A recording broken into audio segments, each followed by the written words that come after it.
Cuando pensamos nosotros en términos generales en qué impacto pueden tener el cambio y la variabilidad climática sobre los suelos, hay que pensar en aquellos cambios del clima que operan lentamente, claramente lo que es los aumentos en la temperatura global del planeta, los cambios en el régimen de lluvias, los aumentos en la concentración de dióxido de carbono atmosférico, y por otra parte, los cambios que operan en forma brusca, también llamados los eventos extremos, y en el caso de los suelos tenemos que pensar en lo que son las tormentas intensas de agua y de viento, y los fenómenos como los huracanes. Entonces, todo esto que estamos viendo acá, hay que pensar lo que interacciona fuertemente, a menudo con un sinnúmero de perjuicios que se retroalimentan entre sí, con el uso y los cambios de uso que hacemos con los suelos y con el manejo. Evidentemente hay cambios que son operados por el cambio climático, por la variabilidad, y otros por el uso de la tierra, y lo que sucede a menudo en la gente que estudia estas cosas, que es a menudo muy difícil deslindar quién es causa de qué, y en general son impactos que se retroalimentan entre sí. Digamos que uno tiene que pensar que el cambio climático afecta a los suelos fundamentalmente a través de los impactos que tienen que ver con el calentamiento, y eso es generado por la emisión de gases de efecto invernadero. Una gran parte de estos gases de efecto invernadero son emitidos de los suelos, fundamentalmente estamos hablando del óxido nitroso, cuyo origen prácticamente son los suelos, y gases como el metano y el dióxido de carbono, que tienen orígenes diferentes también, los procesos industriales, por ejemplo, pero donde los suelos desempeñan un rol importante. Es en esto que los suelos realmente son sujetos del cambio climático. Son sujetos del cambio climático también porque los suelos no solo emiten dióxido de carbono, fundamentalmente por los procesos de cambio de uso, por la pérdida de materia orgánica, sino que también es una de las pocas fuentes que tenemos para captar carbono de la atmósfera por el proceso de fotosíntesis. Y es lo que llamamos actualmente secuestro de carbono, un tema que se ha vuelto en este momento una especie de vedette del momento, porque digamos que los suelos son una de las estrategias que tenemos basadas en la naturaleza para mitigar cambio climático. A través de todo esto, la reducción de fuentes de emisiones de gases y lo que es el aumento de los procesos de secuestro de carbono, es que se generan las estrategias de mitigación de gases de efecto invernadero basadas en la agricultura y en el manejo de los ecosistemas. Eh, También los suelos son objeto del cambio climático, es decir, que pueden ser variados en su calidad por la frecuencia de los extremos. Y en esto tiene mucho que ver tanto los procesos de erosión, que va a hablar Fabiana puntualmente, los cambios de uso de la tierra, las inundaciones con la salinización y los objetos que hacemos también con los nuevos cultivos o los cambios de uso que estamos haciendo. Fuera de eso están las estrategias de adaptación al cambio climático, que va a ser objeto de otra conferencia que va a ser más adelante, que vamos a dar con el doctor Alejandro Costantini. Lo importante acá también es que ejercer un monitoreo de lo que está pasando en los suelos. Eh, Dijimos que en lo que es los impactos del cambio climático, uno tiene que pensar que esto también genera, por un lado, riesgos, pero también puede generar oportunidades. Y esto es lo que hemos visto en nuestro país, en lo que fue los cambios de uso y cobertura de la tierra, donde en 30 años la agricultura argentina aumentó desde 20 millones de hectáreas que se cultivaban en 1990 a 35 millones de hectáreas que se están cultivando en la actualidad. Esos 15 millones de hectáreas se hicieron a expensas, por un lado, de la desaparición de pastizales y pasturas en las zonas semiáridas fundamentalmente, eso es la expansión de la agricultura hacia el oeste, y los procesos de deforestación en el norte argentino, en NOA y NEA. Esta dinámica de la frontera agrícola, sin duda, fue fomentada o coadyuvada por muchos cambios en el clima, entre ellos el corrimiento de las isoietas hacia el oeste, pero indudablemente también ha generado cambios en el uso de los suelos que retroalimentaran estos cambios del clima. Esto lo podemos ver acá, esta foto que están viendo ahí es una foto del Monte Chaqueño, una foto tomada en Santiago del Estero, una típica barrera forestal, donde ¿qué es lo que pasa en estos bosques usualmente? Que una gran parte de la radiación solar es absorbida por un manto de nubes en general, y esto impide que lleguen a la Tierra. Entonces, evidentemente, y es reflejada hacia la atmósfera. Lo que suele suceder cuando generamos estos procesos de deforestación, aquí vemos este mismo campo, ahí cerquita en Santiago del Estero, pero aquí está cultivado para maíz. Lo que estamos viendo es que lo primero que ocurre es desaparece este manto boscoso, donde tenemos almacenado carbono. Esto indudablemente genera cambios hidrológicos importantes en lo que son los intercambios de agua y vapor con la atmósfera, y también genera cambios en lo que es el color del suelo, lo que se conoce como el albedo. Usualmente eso, un cambio que se observa es en el clima local, desaparecen nubes, y lo que se observa es que hay un mayor calentamiento de la superficie terrestre, hay una mayor pérdida de humedad, y por otro lado también hay una diferencia en lo que es el patrón en el que es consumida el agua. Estos son los principales impactos que genera los cambios en vegetación con el cambio climático. Es decir, el concepto que quiero dejar acá fuertemente es que por un lado el clima está afectando fuertemente a los suelos, pero lo que hagamos sobre los suelos también interacciona y genera también cambios sobre el clima. A menudo estos cambios son de tipo local, esto se ve mucho en las yungas con la desaparición de nuboselvas, cuando ocurren desapariciones de mantos boscosos, pero también se observan en forma remota. Hay trabajos que están mostrando cambios que están ocurriendo en los polos por procesos de deforestación que han ocurrido en los trópicos. Es algo que se está siendo estudiado a nivel del IPCC, el Panel Intergubernamental de Cambio Climático. ¿Cuál es el rol que tiene el suelo como objeto del cambio climático? Esto se observa por lo que es la vulnerabilidad a los eventos extremos. Uno puede ver que esta foto, por ejemplo, fue tomada en una misión que hicimos en el Caribe angloparlante, esto es en San Vicente y de las Grenadines, donde se observa fundamentalmente en ámbitos tropicales, donde tenemos muchos cambios de uso de la tierra, debidos fundamentalmente a deforestación, por ejemplo, para producir cultivo de banano, cultivo de café, por ejemplo. Uno lo que observa que estos cambios de uso de la tierra lo que generan es escorrimientos, y en estos lugares donde tenemos eventos de tormentas muy intensas que pueden caer en 2 días o 3 días 300 milímetros, lo que se observan son fenómenos agresivos como estos deslizamientos de laderas que terminan en estos eventos catastróficos, por ejemplo. Eso es un típico evento generado por cambio climático, pero claramente fomentado por los cambios de uso de la tierra. La deforestación impide que se absorba una gran cantidad de esa masa de agua. El gran riesgo que tienen estos ambientes tropicales es ese.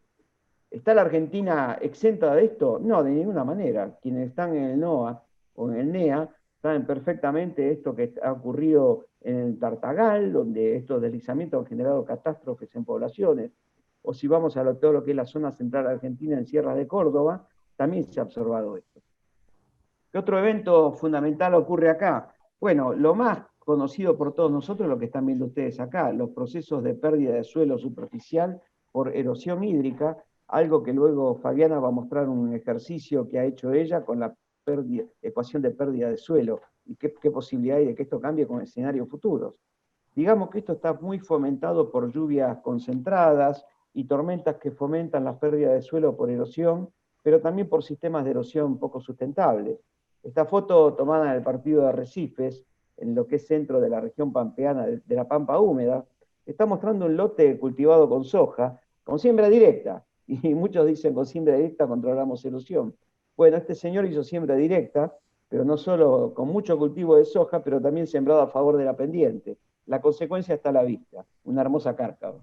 O sea, no solo hay que hacer cultivos con mínima labranza o siembra directa, sino que también hay que tener sistemas de cultivo que cubran los suelos efectivamente y no favorezcan las escorrentías. ¿Qué tiene que ver en todo esto la calidad del suelo superficial? Bueno, esta es una foto muy bonita, es bonita por lo catastrófica, mostrando también lo que sucede cuando tenemos suelos con muy mala calidad de la estructura superficial y los eventos de las tormentas altamente concentradas y el suelo que es incapaz de absorber esa gran cantidad de agua, lo que generan estos procesos de encharcamiento, que por otra parte estos procesos de encharcamiento lo que hacen es reducir los nitratos presentes en la primera capa del suelo y es una bomba de emisión de óxido de nitrógeno hacia la atmósfera. Con lo cual, fíjense ustedes cómo se vincula lo que es la calidad del suelo superficial con las emisiones de gases de efecto invernadero.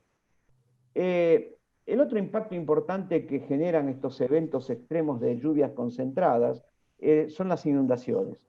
Digamos que la Argentina y gran parte de países del Mercosur, todo lo que es la cuenca alta del Paraná, vienen siendo afectados por periodos de inundaciones recurrentes.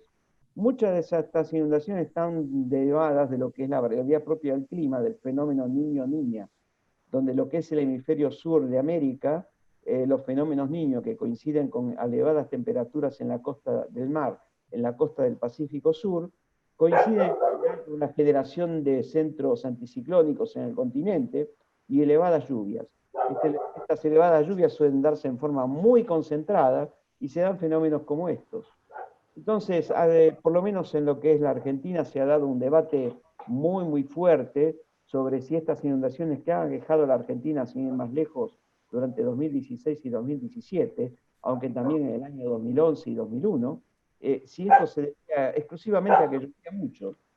Bueno, esta foto quizá me parece que puede dar más información sobre el tema. Lo que están viendo acá es un mapa de los suelos de la Argentina generado por los colegas Rubén Godañón y Juan Carlos de la Fuente en el Instituto de Suelo. Lo que están viendo acá ustedes con distintos colores, a la izquierda de esta imagen, están observando el territorio argentino, donde en color violeta están viendo ustedes las unidades cartográficas de suelo donde prevalecen largamente los suelos afectados por anegabilidad, los suelos hidromórficos.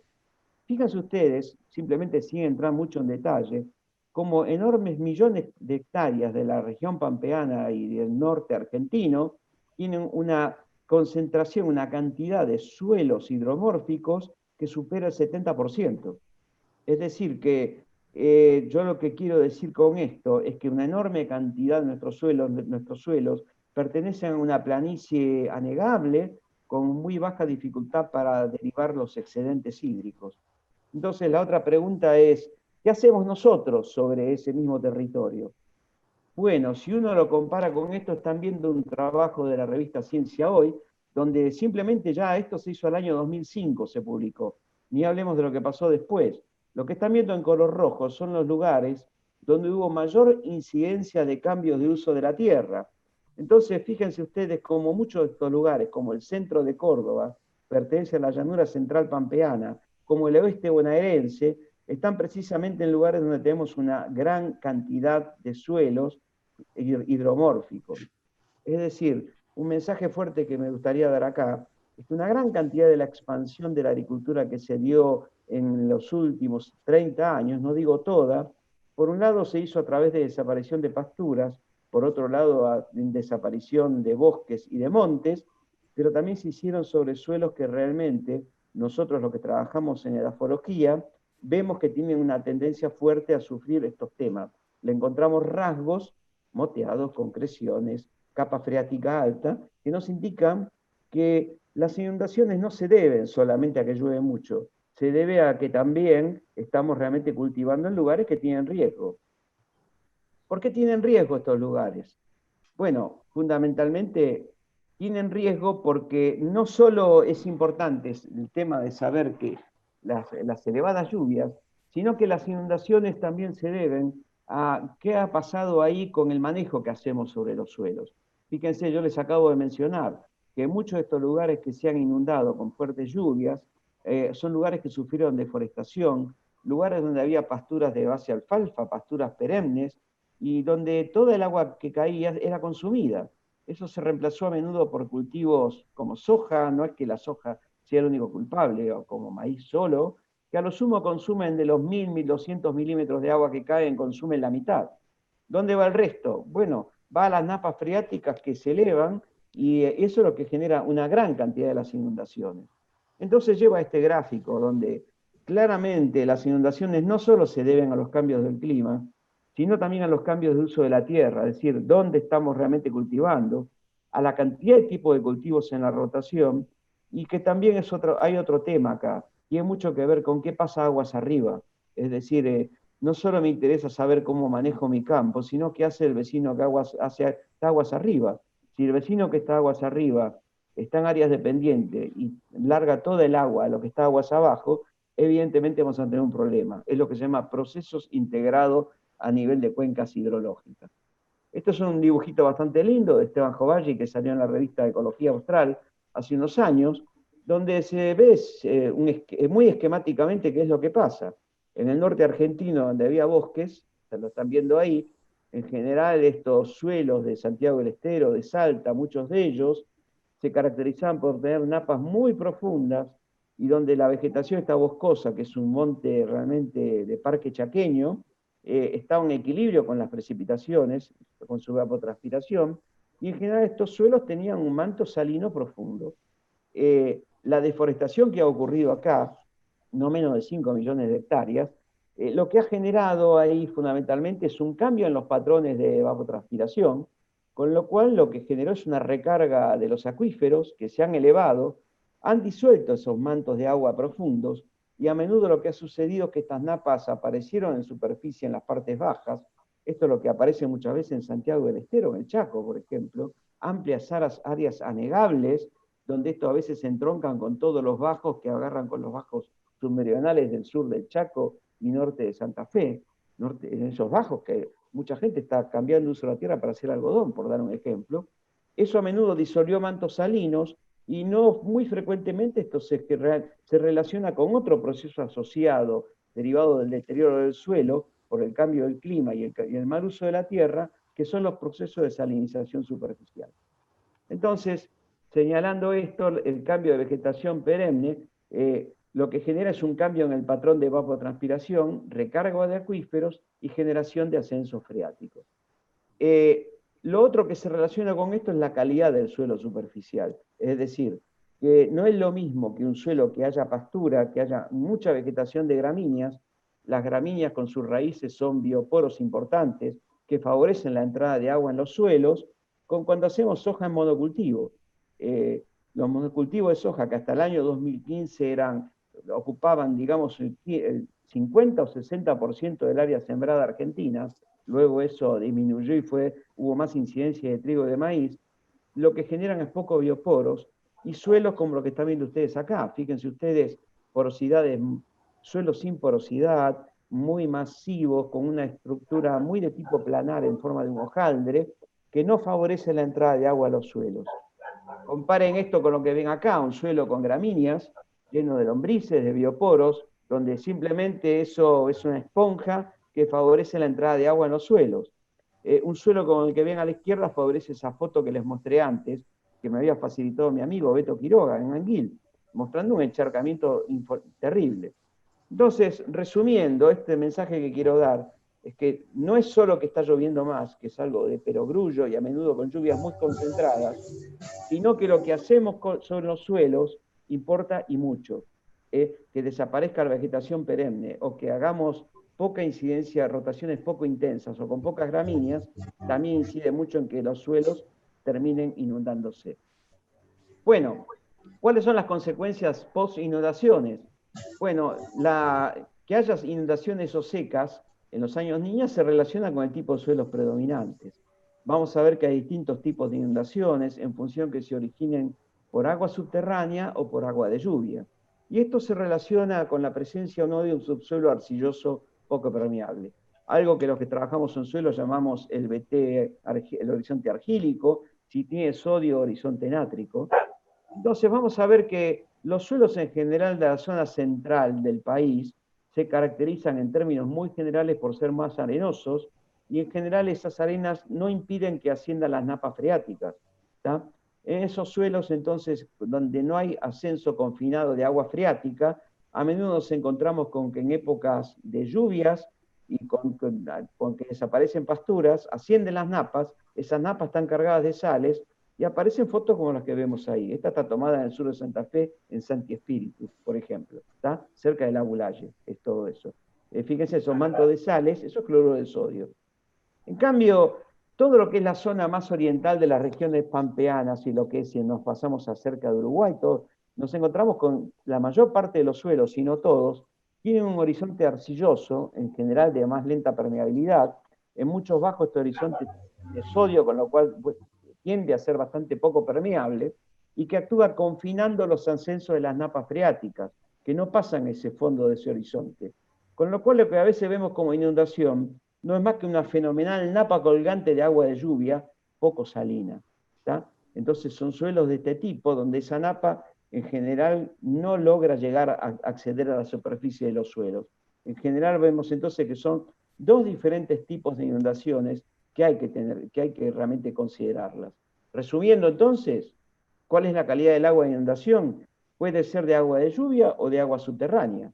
Cuando es de agua de lluvia, generalmente es agua no salina, y a lo sumo lo que genera es un problema de hidromorfismo del suelo, exceso de agua, falta de piso, no más de eso, problemas de aireación y de transitabilidad. En cambio, cuando es de agua subterránea, toda agua subterránea, por buena que sea, siempre tiene sales disueltas.